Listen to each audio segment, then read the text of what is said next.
நடிகைனா ஒரு கவர்ச்சி நடிகைனா ஷகிலானா இவங்க இப்படிதான் அப்படின்லாம் இங்கே வந்து யாரும் அது நம்ம வந்து அத்தியாசனம்னா வந்து விளக்கு பிடிச்சி கேரளா சினிமா இண்டஸ்ட்ரியில் பெரிய சூப்பர் ஸ்டார்லாம் இருக்காங்கல்ல அவங்கெல்லாம் வந்து இந்த அம்மா படம் ரிலீஸ் ஆச்சுன்னா ஒரு பயந்த காலகட்டம் இருக்கு. கவர்ச்சி நடிகைனா இன்னைக்கு பல பேர் இருந்திருக்கலாம், ஆனால் சில்க் ஸ்மிதாவுக்கு ஒரு இடம் இருக்கு. அதே மாதிரி ஷகிலாவுக்கும் ஒரு இடம். அதில் வந்து பார்த்தீங்கன்னா அந்த ஆபாசம்ன்றது அந்த படத்தில் எப்படி வந்ததுன்னு பார்க்கணும். ரெண்டு வகை இருக்கு.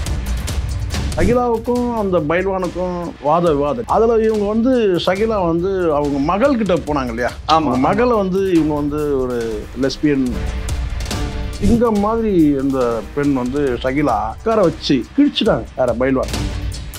மணிரத்னம் படம் திருடா கொஞ்சம் நிலவு கொஞ்சம் நெருப்புன்னு ஒரு பாட்டு இருக்குல்ல, அதுக்கு எங்கேயும் வந்து பாம்பேல இருந்து ஒரு குரங்கு மாதிரி ஒன்று கொண்டு வந்தாங்க. அந்த ரோலில் வந்து பார்த்தீங்கன்னா நீங்கள் வந்து ஷகிலா கொடுத்துருக்கலாமே. அப்போது என்ன கேட்டால் வந்து பார்த்தீங்கன்னா அழகான நடிகைன்னு அவங்க சொல்கிறாங்க, குஷ்புவை சொல்கிறாங்க. யார் ஷகிலா? என்ன கேட்டான்னு கேட்டால் நீங்கள் குஷ்பு நீங்கள் வந்து ஷகிலா நிற்க வச்சுட்டு அழகான நடிகைன்னு சொன்னால் கண்டிப்பாக நான் வந்து ஷகிலா தான் சொல்லுவேன்.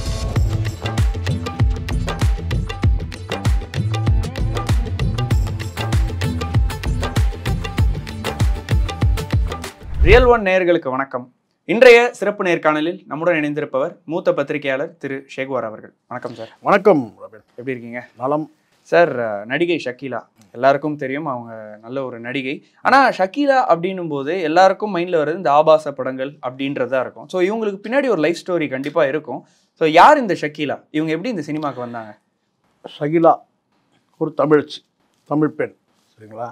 ஆனால் நீங்கள் சொன்ன மாதிரி மலையாள படங்கள் ஆபாச படங்கள்னால் அது ஷகிலா தான் அப்படிங்கிற மாதிரி ஒரு முத்திரை இருக்குது. ஆமாம் ஆமாம். நீங்கள் நடிகை வந்து நடிகைக்குள்ளே ஒரு பெண் இருக்கிறாங்கன்ற அந்த நினைப்பு இருக்கணும். அந்த அம்மா சொன்ன வார்த்தையை தான் இது. ஒரு நடிகைக்குள்ளே, நடிகைன்னா ஒரு மிஷன் கிடையாது இல்லை, அவங்களுக்குள்ளே ஒரு பெண் இருக்கிறாங்கன்றதை நீங்கள் நினைக்கணும். அப்போது அதுக்கேற்ற மாதிரி நீங்கள் வந்து கதைகள் சொல்லி கதைகள் நீங்கள் எடுத்தீங்கன்னா பரவாயில்ல. நீங்கள் வரும்போதே தயாரிப்பாளரும் தமிழ் சினிமா இண்டஸ்ட்ரியில் நான் பொதுவாக நான் சொல்கிறேன், இங்கே இருக்கிற மிகப்பெரிய இயக்குனர் அப்படி இப்படிலாம் சொல்கிறாங்க இல்லையா, ஒரு வானலாவே உயர்ந்த நிலைக்கு போன இயக்குநர்கள் எல்லாம் பெரும்பாலான, நான் எல்லா இயக்குனரும் சொல்ல மாட்டேன், இந்த பெரும்பாலான இயக்குநர்கள் பெரும்பாலான தயாரிப்பாளர்கள்லாம் அட்ஜஸ்ட்மெண்ட் பண்ணக்கூடிய ஒரு பெண்ணாக தான் வந்து இங்கே கொண்டு வந்து இறக்குமதி பண்ணுறாங்க. கேரளாவிலேருந்து வரட்டும் அல்லது மும்பையிலேருந்து வரட்டும் சொன்னாங்க. அந்த மாதிரி நடிகை அப்படி எதிர்பார்ப்பு இருக்கும்போது தான் இங்கே தமிழ் பெண்கள் வந்து வர்றதில்லை. ஷகிலாவை நீங்கள் சொன்னீங்க இல்லையா, ஷகிலா வந்து ஒரு நடிகை, அவங்க வந்து நடிக்கிறதுக்கு தயாராக இருக்கிறாங்க. அவங்களுக்கு வாய்ப்பு வழங்கப்படுறது வந்து பார்த்தீங்கன்னா ஒரு குறிப்பிட்ட ஒரு படத்தில் வந்து சில்க் ஸ்மிதாவோட சகோதரியாக ஏதோ நடிக்கிறாங்க, முதல் படம் நினைக்கிறேன் நடிக்கிறாங்க. அதுக்கு வந்து அந்த காட்சியில், ஆனால் அவங்க வந்த காலகட்டம் எப்படிப்பட்ட காலகட்டம் பார்க்கணும். எந்த சினிமா இண்டஸ்ட்ரிக்கு போனாங்கன்னு கூட பார்க்காதீங்க. வந்த காலகட்டம் வந்து அன்னைக்கு உள்ள காலகட்டம் தமிழ் சினிமாவில் 3 கவர்ச்சி நடிகைகளுக்கு கோலோச்சர காலகட்டம். ஓகே. அனுராதா, சில்க் ஸ்மிதா, அனுராதா, அதுக்கப்புறம் வந்து டிஸ்கோ சாந்தி. இவங்கெல்லாம் வந்து ஒரு படத்தில் வந்து 2 நடன காட்சிகள், இன்டர்வலுக்கு முன்னாடி ஒன்று பின்னாடி ஒன்று, அவங்க டான்ஸ் ஆடுவாங்க, உடலை காட்டி டான்ஸ் ஆடுவாங்க, அவ்வளோதான். அப்படி இருந்தால் தான் படமே ஓடுன்ற ஒரு காலகட்டம் இருந்துச்சு. ஒரு ஃபார்முலா இருக்குன்னா 2 ஃபைட், ஒரு 3 ஃபைட்டு, ஒரு ஐட்டம், ஒரு வந்து நீங்கள் ஏதோ சொல்கிறீங்களா இந்த ஐட்டம் சாங், அந்த மாதிரி வந்துட்டு இருக்கு. அதெல்லாம் வந்து ஒரு கவர்ச்சி நடிகைகள் தேவைப்பட்ட காலகட்டம். அந்த மாதிரி ஒரு காலகட்டத்தில் வந்து ஒரு என்ன சொன்ன எல்லாருக்கும் ஒரு என்ன சொன்ன ஒரு பின்புலம் இருக்குது. இப்போ உதாரணம் சில்க் ஸ்மிதாவுக்கு வந்து ஒரு தாடிக்காரர் அப்படிலாம் சொல்லுவாங்க இல்லையா, அது மாதிரி ஒவ்வொருத்தருக்கும் ஒரு பின்புலத்தில் தான் வராங்க. டிஸ்கோ சாந்தி வந்து அவங்க தந்தையார் வந்து ஆனந்தன் பழைய சினிமா இயக்குனர். இப்படி பின்புலம் இருக்குது. இப்படி எந்த மாதிரியான ஒரு பின்புலம் இல்லாமல் ஒரு பெண் தான் ஷகிலா. அதுவும் குறிப்பாக மற்றவர்களை காட்டில் இவங்க வந்து தமிழ் பெண். இங்கே வந்து தமிழ்நாட்டில் சென்னையில் அறியப்பட்ட ஒரு, அவங்களுக்கு வாய்ப்பு வழங்கப்படும் போது வந்து பார்த்திங்கன்னா ஒரு குறிப்பிட்ட ஒரு படத்தில் வந்து மொழி ரீதியாக நீங்கள் பார்த்தீங்கன்னா அவங்க அம்மா வந்து அவங்களே சொல்லியிருக்கிறாங்க, அவங்க அம்மா வந்து ஆந்திரா, ஆமாம் ஆமாம், அவங்க அப்பா வந்து உருது, இவங்க இங்கே தமிழ்நாட்டில் பிறக்கிறாங்க, பல மொழிகள் பேசக்கூடியவங்க, 10வது ஃபெயில் தான். ஆனால் வந்து பார்த்தீங்கன்னா அவங்க சொல்கிறாங்க, பிரிட்டிஷ் இங்கிலீஷை நான் பேசுவேன், இந்தியன் இங்கிலீஷும் இங்கே பேசுவேன் நான் அப்படின்னா. இன்னும் சொல்லப்போனால் அடுத்த லாங்குவேஜ் கேட்டால் சென்னை பாஷையும் அவங்களுக்கு தெரியும். ஆமாம், ஒரு தைரியமான பெண். ஆனால் வாய்ப்புகள் வழங்கப்படுது. நீங்கள் சொன்ன மாதிரி ஒரு ஆபாச படங்கள்னு சொல்கிறீங்க இல்லையா, அது வந்து பார்த்தீங்கன்னா படமாக பார்க்கணும். அந்த இவங்க நடித்த படங்கள் வந்து ஆபாச படங்களாக மாற்றப்பட்டுச்சுன்னு சொல்லலாம். உதாரணத்துக்கு நீங்கள் அவங்களுடைய நடித்த படங்கள்லாம் பார்த்தீங்கன்னா ஒரு பிட்டு காட்சி சொல்லுவாங்கல்ல, பிட்டு படம், பிட்டு படத்தை இணைப்பாங்க, நீங்கள் பார்த்துருப்பீங்க. அந்த நான் சொல்கிறது ஒரு 90 காலகட்டங்களில் 80-90 காலகட்டங்களில் வந்து அந்த படத்தை வந்து ஒரு பிட்டு காட்சிகள் வந்து அதோட சேர்த்து இணைப்பாங்க. ஒரு கதையில் நடிச்சிருப்பாங்க. அந்த கதையில் இவங்க கவர்ச்சியாக நடிச்சிருக்காங்களா இல்லையான்றதே ஒரு விஷயம். இயல்பாக சாதாரண கவர்ச்சி காட்சிகள்னா இப்போ எப்படி இங்கே ஒரு நடன காட்சிகள் இருக்குதோ அந்த மாதிரி தான் ஒரு காட்சி இருக்கலாம் ஒரு படத்தில். ஆனால் அதில் வந்து பார்த்தீங்கன்னா சம்மந்தமே இல்லாத ஒரு நீலப்பட காட்சி ஓடும். இது ஒரு காலகட்டம் இருந்தது. இதுக்கானது வந்து இது மாதிரியான தியேட்டர்களை வந்து இதுக்கான தியேட்டர்களே இருந்தது சென்னையில். சென்னையில் நீங்கள் வந்து பரங்கிமலை ஜோதி எடுத்துக்கிட்டிங்கன்னா ஒரு தியேட்டர், அது மாதிரி ஒரு குறிப்பிட்ட வந்து ஒரு மாவட்டங்களில் ஒரு 2 தியேட்டர் 3 தியேட்டர் இருக்கும். அங்கே ஹவுஸ்ஃபுல்லாக ஓடும். அங்கே வயசு வித்தியாசமே இருக்க மாட்டாங்க. அங்கே வந்து பார்த்தீங்கன்னா வந்து இப்போ எங்களுக்கு வயசு வந்து கேட்டினா ஒரு 25 வயசு இருக்குதுன்னு சொன்னால் அங்கே என் பக்கத்தில் உட்காந்து பார்க்குறவருக்கு பார்த்தீங்கன்னா ஒரு 55 வயசு இருக்கும். ஓகே, இது உண்மை நான் சொல்கிறது. ஷகிலா வந்து ஆபாச காட்சியில் நடித்தாங்களா இல்லையான்றது அதுக்காக நான் வந்து மறுத்து பேசலை. ஆபாச காட்சிகளாக நடிச்சிருக்கிறாங்க, இல்லைன்னு சொல்ல. ஆனால் ஆபாசன்றது ஒரு எல்லை இருக்குது இல்லையா, சென்சார் போர்ட்லேருந்து தானே வருது. ஆனால் அதுக்கு பிறகு வந்து பார்த்தீங்கன்னா அதில் வந்து ஒரு நீலப்பட காட்சி, ஒரு பிட்டு காட்சி இணைக்கப்படும். அப்படி தான் வந்து இவங்களுடைய படங்கள்லாம் பாரு. ஷகிலா படமா அந்த பிட்டு சீன் இருக்கும். அப்படி போகும்போது அவங்க மேலே நீங்கள் சொன்ன மாதிரி ஒரு ஆபாச நடிகைன்ற அந்த முத்திரை விழுந்துச்சு. ஆனால் நான் மீண்டும் சொல்கிறேன்னு கேட்டினா, ஒரு தமிழ் பெண் மலையாள படத்தில் வந்து போய் இவ்வளோ ஸ்டாண்ட் பண்ணாங்கன்றது ஒரு பெரிய விஷயம். அன்னைக்கு உள்ள காலகட்டமே வேறு. அன்னைக்கு சில்க் சுமிதா இருக்கிறாங்க, டிஸ்கோ சாந்தி இருக்கிறாங்க. இன்னும் அதுக்கு முன்னாடி வந்து பார்த்தீங்கன்னா ஜெயமாலினின்ற ஒரு நடிகைலாம் இருந்திருக்கிறாங்க. அவங்களெல்லாம் தாண்டி இவங்க வந்து ஆனால் அவங்களுக்கான இடத்த பிடிச்சாங்க. இன்னைக்கு கவர்ச்சி நடிகைனா இன்னைக்கு பல பேர் இருந்திருக்கலாம். ஆனால் சில்க் சுமிதாவுக்கு ஒரு இடம் இருக்குது. அதே மாதிரி ஷகிலாவுக்கு ஒரு இடம். அதை வந்து நீங்கள் ஆபாச நடிகைன்னு சொன்னாலும் கூட அதில் வந்து பார்த்தீங்கன்னா அந்த ஆபாசம்ன்றது அந்த படத்தில் எப்படி வந்ததுன்னு பார்க்கணும். 2 வகை இருக்குது. இவங்களும் ஆபாச காட்சிகள், 1-2 காட்சிகள் அது அனுமதிக்கப்பட்டது, சென்சார் போர்டால் அனுமதிக்கப்பட்டது. ஆனால் அந்த படத்தில் ஒரு பிட்டு சீன் ஓடும். அந்த பிட்டு சீனுக்காக அந்த படம் ஓடும். நீங்கள் வந்து நகைச்சுக்காக நான் சொல்கிறேன். நானும் என் நண்பரும் வந்து கேட்டிங்கன்னா வந்து பரங்கிமலை ஜோதி தியேட்டரில் படம் பார்க்கணும். அதுக்காக நாங்கள் பெரம்பூர்லேருந்து வரோம் சைக்கிளில் வந்துட்டு இருக்கிறோம். அதுக்குன்னா அது எதிர்பாராத விதமாக சைக்கிள் வந்து பஞ்சர் ஆகிடுச்சு. பஞ்சரோட வந்து ஒட்டுற கடையை பார்க்குறோம், சைக்கிள் ஷாப்பே கிடைக்கல. இங்கேருந்து அங்கே இருக்குன்னா வந்து கடைகள் இல்லை.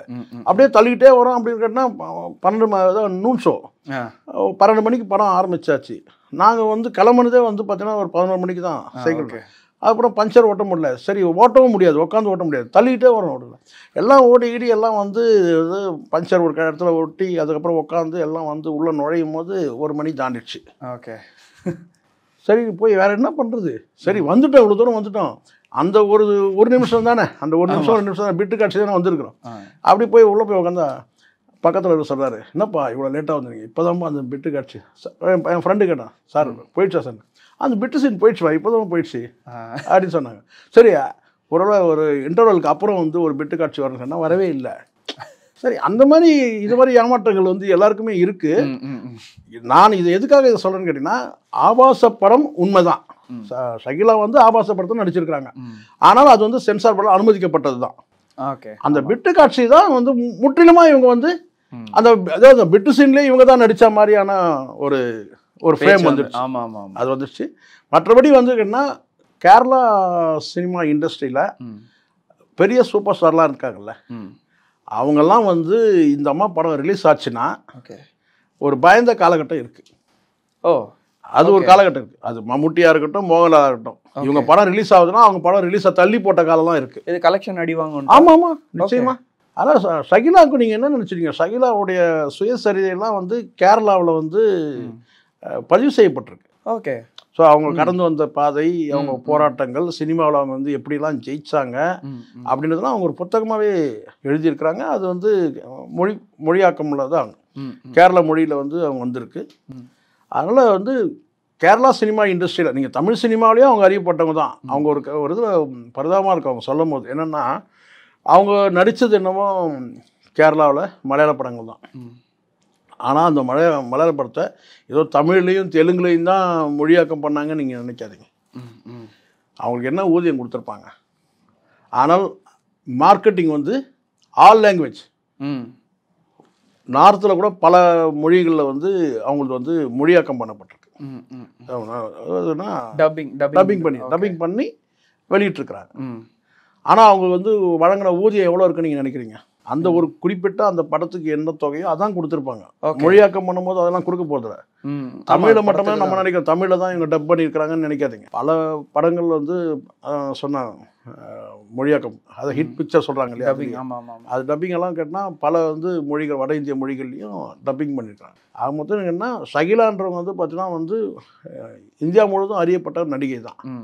அவங்களுடைய வாழ்க்கை வந்து ஒரு குறிப்பிட்ட காலத்தில் வந்து என்னன்னு கேட்டிங்கன்னா வந்து வயது மூப்பின காரணமாக அடங்கிடுச்சு ஒன்று. ரெண்டாவது என்னன்னு கேட்டிங்கன்னா இந்த ஐட்டம் சாங்குன்னு நீங்கள் சொல்கிறீங்களா, இதெல்லாம் வந்து நடிகைகளே கவர்ச்சி காட்டுறதுக்கு வந்து கதாநாயகிகளே தயாராகிட்டாங்க. ஆமாம், முன்ன மாதிரி வந்து ஒரு பெரிய வந்து ஒரு கொண்டையை போட்டுட்டு வந்து இழுத்து போத்திட்டு நடித்த நடிகையெல்லாம் போயிட்டு இப்போ வரும்போதே வந்து 2 பீஸு 1 பீஸோ தானே வராது. நார்மலைஸ் ஆயிடுச்சு. நார்மலைஸ் ஆயிடுச்சு. ஆமாம் ஆமாம். ஸோ இந்த கல்ச்சர் மாறும்போது வந்து பார்த்தீங்கன்னா இவங்களுக்குலாம் வேலை இல்லாமல் போயிடுச்சு. கவர்ச்சி நடிகை, டான்ஸ் நடிகைகளுக்கு வேலை இல்லாமல் போயிடுச்சு. அதுக்கு பிறகு வந்து கேட்டால் வந்து இந்த இணையத்திலேயே எல்லாத்தையும் அக்கு வேற ஆணி வேற காட்டும் போது இந்த ஒரு பிட்டு சீனுக்காக போய் இனிமேல் பார்க்க முடியுமா? ஒரு காலகட்டம் இருந்துச்சு. ஆனால் ஒரு விஷயம் வந்து கன்ஃபார்ம் கேட்டால், ஒரு தமிழ் பெண் மலையாளத்துலேருந்து, கேரளாவிலேருந்தும், இல்லை வந்து தெலுங்குல இருந்தும், இல்லை மும்பையிலேருந்தும் பல நடிகைகள் இங்கே வந்து நடிக்க வந்து அவங்கள நடிக்க வச்ச இந்த இயக்குநர்கள், தயாரிப்பாளர்கள் இங்கே இருக்கிற ஒரு நடிகையை வந்து மிஸ் பண்ணிட்டாங்க. ஓகே. இங்கேருந்து வந்து பார்த்தீங்கன்னா 1-2 படங்கள் தானே இங்கே இவங்க நடிச்சு, பெரிய இல்லையா, சிங்கிள் டிஜிட்டில் தான் இருக்கலாம் மேபி, சரிங்களா? ஆனால் எல்லாமே வந்து பார்த்தீங்கன்னா வந்து கேரளாவில் தான் இவங்களுடைய அங்கேருந்து நடிகைகளை வந்து இவங்க இங்கே இறக்குமதி பண்ணுறாங்க. ஆனால் இங்கேருந்து ஒரு நடிகை வந்து அங்கே கேரளாவில் போயிட்டு வந்து ஒரு வெற்றி கொடி நாட்டிருக்காங்க. அதில் வந்து டவுட்டே கிடையாது. அந்த வகையில் வந்து ஷகிலா வந்து நம்ம வந்து பார்த்தீங்கன்னா வந்து ஒரு பெருமைக்குரிய பெண் தான். நீங்கள் கவர்ச்சின்ற கண்ணோட்டத்தில் பார்க்காதீங்க, நீங்கள் பெண்ணாக பாருங்கள். ஒரு நடிகை அவங்களுக்குள்ள இருக்க ஒரு பெண்ணை பாருங்க, அவங்க போய் என்ன சக்ஸஸ் பண்ணியிருக்கிறாங்க அதை பாருங்க, யாருக்கெல்லாம் சவாலாக இருந்திருக்கிறாங்க அதை பாருங்க. அப்படிதான் நம்ம பார்க்கணும். மற்றபடி தனிப்பட்ட ஒரு பர்சனலாக வந்து பார்த்தீங்கன்னா அவங்களுடைய ஆட்டிடியூடு இதெல்லாம் நம்ம வந்து யாரும் வந்து என்ன சொல்ல பச்சையாக சொன்னோம்னா வந்து விளக்கு பிடிச்சி பார்க்கல. ஆமாம், கரெக்ட். அவன் நடிகைனா ஒரு கவர்ச்சி நடிகைனா ஷகிலானா இவங்க இப்படி தான் அப்படின்லாம் இங்கே வந்து யாரும் அது நம்ம வந்து பைல்வான் ரேஜுக்கெல்லாம் நம்ம திங்க் பண்ண முடியாது. எல்லா நடிகைக்குமே நான் சொல்கிறேன், அவங்களுக்குள்ள வந்து ஒரு பெண் இருக்கிறாங்க, அது அவங்களே சொல்லியிருக்கிறாங்க. நானும் அது வந்து மனப்பூர்வமாக ஒத்துக்கிறேன்னு கேட்டேன்னா, ஒரு நடிகை, அந்த நடிகைக்குள்ள ஒரு பெண் இருக்கிறாங்க. அவங்க சாதிச்சது என்னன்னு பாருங்க, அவங்க சந்திச்ச போராட்டங்கள் எப்படி இருக்கும். அவங்க சொல்லக்கூடிய பல விஷயங்கள் நம்ம பேசணும்னா மணிக்கணக்காக பேசலாம். ஆனால் அவ்வளோ போராட்டங்களை சந்திச்ச பிறகுதான் அந்த வெற்றின்ற இடத்துல ஷகிலானா இன்னைக்கு வந்து ஒட்டுமொத்தமாக எல்லாருக்கும் தெரியுது. எப்படி இன்னைக்கும் வந்து பார்த்தீங்கன்னா 2K கிட்ஸ் கூட தெரியுது இல்ல, தெரியுது. அப்படி இருக்கும்போது வெற்றி இப்பவும் தொடர்ந்து, அதனால அப்படிதான் நம்ம வந்து பார்க்கணும். அவங்க சக்ஸஸை மட்டும் தான் நம்ம பார்க்கணுமே தவிர, ஆனால் அந்த சக்ஸஸ்க்கு பின்னாடி இருக்கிற வழிகள் கூட அவங்க சொல்றாங்க. ஃபர்ஸ்ட் சீன்லேயே அரைகிற சீன் தானா. ஓகே, முதல் சீனே வந்து இவங்களை வந்து ஒருத்தர் அரைவாங்க, கன்னத்தில் வாங்கி அரைவாங்க. அது அப்படியே இயற்கையாக வரணும் அந்த காட்சி. அப்படின்னு தான் அவங்க ஆரம்பிக்கிறாங்க. அப்போ எவ்வளோ பெயின், நிஜமாலே எவ்வளோ வந்து வாழ்க்கையில் வந்து எவ்வளோ அந்த சினிமா இண்டஸ்ட்ரியில் ஜெயிக்கிறதுக்கு அவங்க வந்து எவ்வளோ கஷ்டங்கள் பட்டிருப்பாங்க. ஆனால் தைரியமான ஒரு பெண். இன்னைக்கு அவங்க பேசும்போது பார்க்குறீங்களா, ஒரு துணிச்சலான, இப்போ உங்களுக்கே நல்லா தெரியும், பைல்வான் வந்து எல்லாருடைய வந்து எல்லாரையும் துகிலிரிச்சவர். அவர் எல்லா நடிகைகளையும் துகிலிரிச்சவர். அவரே உரிச்சாங்கல்ல, உட்கார வச்சு உரிச்சாங்க. இது உட்கார வச்சு அதில் வந்து நம்ம. ஆனால் ஒரே ஒரு சின்ன விஷயம் ராபின், அதில் என்னென்னா அவங்க ஷகிலாவுக்கும் அந்த பைல்வானுக்கும் அந்த நடந்த அந்த இது இருக்கு, அந்த கசப்பான விஷயம் இருக்கு. ஆமாம், அந்த வாத விவாதங்கள். ஆமாம் ஆமாம். அதில் இவங்க வந்து ஷகிலா வந்து அவங்க மகள்கிட்ட போனாங்க இல்லையா. ஆமாம், மகளை வந்து இவங்க வந்து ஒரு லெஸ்பியன்ற மாதிரிலாம் சொன்னாங்க இல்லையா. அதில் தான் எனக்கு கொஞ்சம் ஷகிலா மேலே வருத்தம். என்னென்னா என்ன இருந்தாலும் அது வந்து ஒரு பெண் தானே, அவங்க வந்து பார்த்தீங்கன்னா இன்னைக்கு வந்து எல்ஜிபிடின்றது சர்வசாதாரணமாக இருக்காது. முதல்ல அவங்க லெஸ்பியனா இல்லையான்றது வேறு விஷயம். ஓகேங்களா, இன்னைக்கு வந்து எல்ஜிபிடின்றது வந்து பார்த்தீங்கன்னா வந்து உலகம் முழுவதும் இன்னைக்கு வந்து உரிமையோடு பேசக்கூடிய விஷயமா ஆயிடுச்சு. அப்போ என்னன்னு கேட்டால் இதில் பைல்வானை நீங்கள் வந்து அட்டாக் பண்ணியிருக்கலாம். ஓகே, வாதங்களில். ஆனால் அவருடைய மகளை வந்து எதுக்காக எடுத்து பேசணும், அவங்க மகளை வந்து விட்டுட்டு இருக்கணுன்ற என்னுடைய இது எனக்கு. அவர் பேசியிருக்காரு கரெக்டு. ஏன்னா அவர் வந்து எல்லா பெண்களும் வந்து பேசியிருக்கார். யாரு, பைல்வான். ஆனால் பைல்வான் மகள் வந்து ஒரு வெளிச்சத்தில் இல்லாத ஒரு பெண் தானே. அவங்க வந்து அவங்க அம்மாவாக இருக்கட்டும், நான் சொன்னது பைல்வான் மனைவியாக இருக்கட்டும், மகளாக இருக்கட்டும், இவங்கெல்லாம் இவருடைய ப்ரொஃபஷனலுக்கு அவங்க எதுவும் உள்ள வந்து சப்போர்ட் பண்ணியிருக்க மாட்டாங்க. எதிர்ப்பு கூட தெரிவிச்சிருக்கலாம், ஏங்க இப்படிலாம் பேசுறீங்கன்னு கூட கேட்டிருக்கலாம். யாரு, பைல்வான் குடும்பத்தில் இருக்குவாங்க. ஆமா. ஆனால் பைல்வானை அட்டாக் பண்ணுறதுக்காக அவங்க குடும்பத்தில் இருக்கிறவங்கள யாரும் இவங்க பேசிடக்கூடாது. அதுவும் குறிப்பாக அந்த பெண்ணை பேச வந்து எனக்கு அதில் ஒரு வருத்தம் இருக்குது. ஷகிலா ஷகிலா அந்த மாதிரி அந்த ரூட்டை எடுத்துருக்கூடாது. அந்த ஆனால் அடிச்சிட்டாங்க, நிற்க வச்சு அவர் காலி பண்ணிட்டாங்க. அதோட அவர் முடிஞ்சிச்சு. பைல்வான் சரித்திரம் வந்து ஷகிலா அன்னைக்கு பேசுனதோட அதுக்கப்புறம் அவர் பேசலாம் உருமலாம். ஆனால் சாப்டர் க்ளோஸ் பண்ணது வந்து ஷகிலா. இத்தனை நடிகைகள் அவர் வழியெல்லாம் சண்டை போட்டாங்க, சட்டையை பிடிச்சி இழுத்தாங்க, திட்டினாங்க, போனாங்க, வந்தாங்கலாம். அது உட்கார வச்சு எதிர்க்க சிங்கம் மாதிரி இந்த பெண் வந்து ஷகிலா அவங்க உட்கார வச்சு உட்கார வச்சு பார்த்தா கிழிச்சிட்டாங்க. ஆமாம், வேற பைல்வான. அந்த வகையில் நான் வந்து அது உண்மை. நான் அது வந்து பார்த்தீங்கன்னா வந்து அவர் நிர்மூலமாக்கிட்டாங்க, நிலை குலைஞ்சி போயிட்டார். அதுக்கப்புறம் அவர் 1000 பேசலாம் சார். நீங்கள் வந்து இப்படி அப்படி அவங்க வந்து தரம் கட்டவங்க, ஒழுக்கம் கட்டவங்க, அதெல்லாம் நீங்கள் பேசலாம், சரிங்களா? ஆனால் நீங்கள் வந்து அவுட். அந்த இடத்துல வந்து நீங்கள் வந்து பைல்வான் வந்து காலி ஆகிட்டார். அந்த வகையில் வந்து ஷகிலா வந்து நம்ம பாருங்க, ஒரு ஆம்பளை வந்து ஒரு பைல்வான் இந்த இடத்துல பொம்பளை பைல்வான் மாதிரி பார்க்குறாப்புல ஆயிடுச்சு. அப்படி தான் ஆயிடுச்சு. எனக்கு அது வருத்தம். நான் ஏற்கனவே பதிவு பண்ணியிருக்கிறேன். மற்றபடி வந்து ஒரு திறமையான நடிகை, ஒரு தமிழ் பெண் நம்ம பெருமையாக சொல்லிக்க முடியும். அவங்க வந்து மணிரத்னம் படம் திருடா கொஞ்சம் நிலவு கொஞ்சம் நெருப்புன்னு ஒரு பாட்டு இருக்குல்ல, அதுக்கு எங்கேயும் வந்து பாம்பேல வந்து ஒரு குரங்கு மாதிரி ஒன்று கொண்டு வந்தானுங்க. அந்த நடிகை வந்து சமீபத்தில் நான் பார்த்தேன். ஓகே, அப்போவே அது வந்து பார்த்தீங்கன்னா வந்து ஒன்றும் பெருசாக வந்து முகத்தில் வந்து எதுக்காக இந்த குரங்குனா தப்பு இல்லை, நான் கேவலமாக சொல்ல. அந்த முகம் ஒன்றும் அப்படி ஒன்றும் வந்து இல்லை, அங்கே ஒன்றும் கவர்ச்சி ஒன்றுமே கிடையாது இல்லை. அந்த ரோலில் ஷகிலா போட்டிருந்தீங்கன்னு வச்சுங்களேன், உங்களுக்கு அந்த பார்வை தான் அப்படி இருக்கு. ஷகிலானா என்ன, இந்த விட்டு படத்தை அந்த ரோலில் வந்து பார்த்தீங்கன்னா நீங்கள் வந்து ஷகிலா கொடுத்துருக்கலாமே, ஏன் கொடுக்கல? ஆமாம், 25 வருஷம் கிட்ட அந்த டைமில் வந்து ஷகிலா வந்து ஃபுல் பீக்கில் இருக்கிறாங்க. அந்த சாங் வந்து அவங்களுக்கு கொடுத்துருந்தாங்கன்னா பிரமாதமாக இருந்திருக்கும். ஒன்றும் டான்ஸ்லாம் கிடையாது, நீங்கள் பார்த்துருப்பீங்க.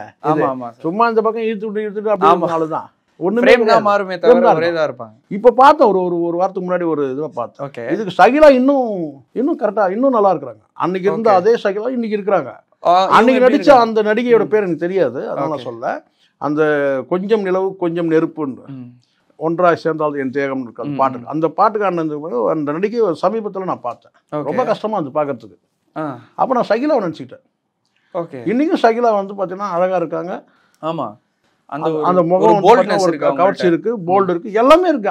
அந்த காட்சிக்கு ஏன் வந்து ஷகிலாவை கூப்பிட்டுருக்கூடாதுன்னு நான் கேட்குறேன். ஷகிலாவை போட்டுருக்கூடாது, எது தடுத்தது உங்களுக்கு என்னன்னா பாம்பேலேருந்து கொண்டு வர்றோம், புதுசா ஒரு முகத்தை காட்டணும். அது குரங்கா இருந்தாலும் வந்து பார்த்தீங்கன்னா புதுசா காட்டணும், புது குரங்கு. ஆமா, புதுசா ஒன்று காட்டணும். ஒரு நடிகை வந்து காட்டினா அது எந்த முகமோ அது வந்து புதுசா காட்டணும் உங்களுக்கு. இவங்கெல்லாம் உங்களுக்கு வந்து ஒரு சீப்பான ஆளுங்க. யாரு? ஷகிலா, இவங்கெல்லாம் சீப்பான.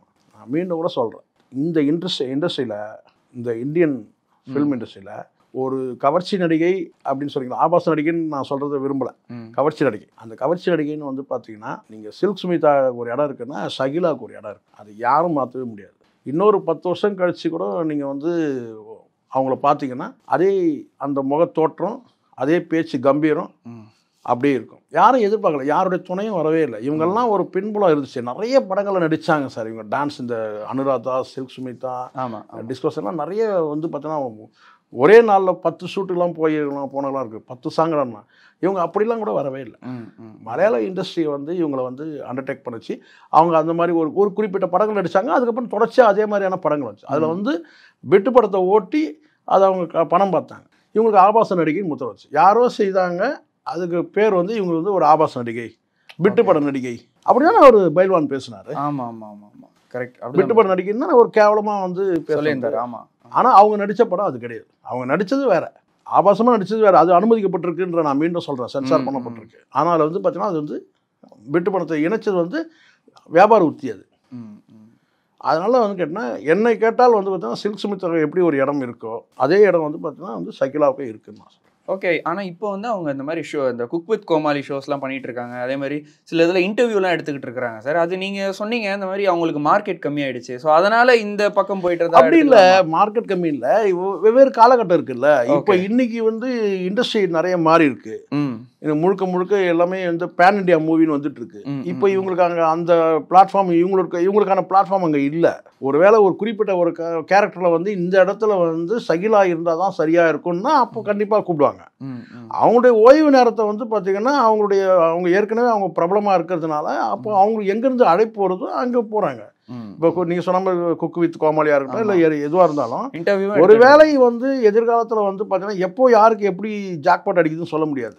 இதே பேன் இண்டியா மூவியில் வந்து ஒரு குறிப்பிட்ட காட்சிக்கு வந்து சகிலா நடித்தாதான் சரியாக இருக்கும்ன்ற வந்து அவங்க அப்போ மூவ் பண்ணுவாங்க. அப்போ அவங்க வந்து எந்த வகையிலையும் வந்து மற்ற நடிகைகள் இருக்கிறாங்கல்ல, பல நடிகைகள், நான் யாரை குறிப்பிட்டு சொல்லி நான் வந்து சிண்டு முடிக்கிற வேலை இல்லை. இன்னைக்கு தமிழ் சினிமாவில் நடிக்கக்கூடிய அந்த அம்மா கேரக்டர்கள் நடிக்கிறாங்க இல்லையா, ஆமாம் ஆமாம், அந்த கேரக்டராக இருக்கட்டும் அல்லது வந்து பார்த்தீங்கன்னா துணை கதாபாத்திரங்கள், அதுக்கெல்லாம் வந்து எந்த வகையிலும் வந்து நடிக்கிற நடிகைகளை காட்டலாம் இவங்க வந்து குறைஞ்சவங்க கிடையாது இன்னைக்கும். ஆனால் அவங்களுக்கு அந்த கேரக்டர் கொடுக்கும். இப்போ நீங்கள் முதல் மரியாதை படம் எடுத்துங்க சார், அந்த படத்தில் வந்து கிட்டத்தட்ட 35 வருஷத்துக்கு முன்னாடி 40 வருஷத்துக்கு முன்னாடி ஆச்சு. அந்த படத்தில் நீங்கள் நடிக்கும் போது வடிவுக்கரசிக்கு என்ன வயசு இருக்கு நீங்க நினைக்கிறீங்க? 40 இருக்குமா? 30 40 இருக்கலாம், 40க்குள்ள. ஆனால் அந்த படத்தில் ஒரு நடிக்கும் போது பார்த்தீங்கன்னா 70 வயசு கேரக்டராக இருக்கும். ஆமா, நிஜமாலே. அதனால என்ன கேட்டால் வந்து பார்த்தீங்கன்னா வந்து இன்னும் கூட ஷகிலாவுக்கு வந்து இண்டஸ்ட்ரியில் வந்து வாய்ப்பு காத்துக்கிட்டு இருக்கு. எப்போ அது வந்து அமையுமோ அந்த நேரத்தில் வந்து அதுக்கான அந்த என்ன சொன்ன அந்த ஒரு அறியப்பட்ட வந்து ஒரு ஆபாச நடிகை நீங்கள் சொன்னீங்களே ஆரம்பத்தில், இந்த ஆபாச நடிகைன்ற அந்த பேர் போயின்னு கேட்டால் வந்து ஒரு பொதுவான ஒரு அறியப்பட்ட நடிகையாக இருக்கலாம். அந்த வாய்ப்பு வர வரைக்கும் அவங்க காத்திருக்கிறாங்களோ இல்லையோ, அந்த வாய்ப்பு வந்து வரும்போது அவங்க திறமையை காட்டி சக நடிகைகள் மாதிரி அவங்களும் வந்து பார்த்தீங்கன்னா அவங்க டேலண்ட் ஆஃப் அவங்களே ஒரு இதில் சொல்லியிருக்கிறாங்க.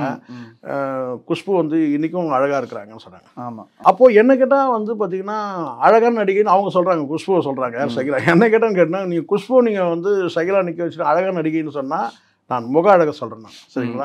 கண்டிப்பாக நான் வந்து சகிலா தான் சொல்லுவேன். ஏன்னா நம்ம தமிழ் பெண் இல்லை, தமிழ் பெண்ணுக்கே உள்ள அந்த முகம் அழகு, அந்த கருப்பு நிறம், அந்த கருப்புன்னு கூட சொல்ல ஒரு மாநிறம் தான். ஸோ இப்படி இருக்கும்போது பார்த்தீங்கன்னா அழகுன்னு ஒப்பிடும் போது வந்து பார்த்தீங்கன்னா நீங்கள் வந்து குஷ்பு காட்டில் இவங்க அழகு. ஆனால் அவங்க தன்னடக்கத்தோடு அவங்க என்ன சொல்லுவாங்க, குஷ்பு வந்து ரொம்ப அழகான நடிகை அப்படின்னு சொல்கிறாங்க. ஓகே. ஸோ இங்கே அழகை காட்டிலும் எது ரொம்ப ரொம்ப அழகுன்னு கேட்டிங்கன்னா திறமையை காட்டுறது தான். திறமை தான் அழகு. கண்டிப்பாக. அந்த வகையில் என்ன கேட்டால் குஷ்புவை காட்டிலும் திறமசாலியாக வந்து ஷகிலா இருப்பாங்கன்றது என் நம்பிக்கை. மிக்க நன்றி சார். நடிகை ஷகிலா பற்றி நிறைய விஷயங்கள் நீங்கள் பகிர்ந்துக்கிட்டீங்க. அதனால் ரியல் ஒன் சார்பாக மிக்க நன்றி. நன்றி ராபின்.